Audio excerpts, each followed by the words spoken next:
So one of the things that people often ask is, should I buy first or should I sell my existing home first? And it depends a lot, I think, on the market you have. If you've got a really hot market, chances are you're not as worried about your current home selling, and you're probably going to look for the right home or the next home first.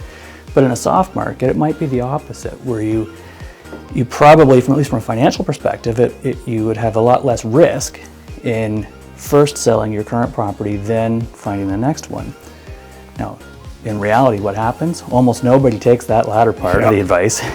They're too afraid that they're not going to find, if they've got a closing date on the current one, they're too afraid they're not going to get or find the right home for their next step. And so what do? They buy first. And then they've got to get a certain price for the current home. What if that doesn't happen? What if it takes longer? Now you've got a lot of financial risk in there with extra bridging costs, possibly extension fees paid to whoever the seller of your new home will be, because you got to change the closing date if they even allow it.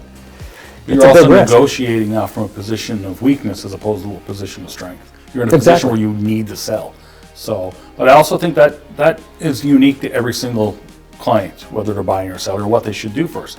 Financial things are obviously going to have an impact on that decision. The market conditions are also going to have an impact on that decision. Mm-hmm. But again, I'll go back to that. If you've got a custom type home, or you've got a unique home, you may need more time to sell that property again anyways, especially in the market that you're trying to sell in.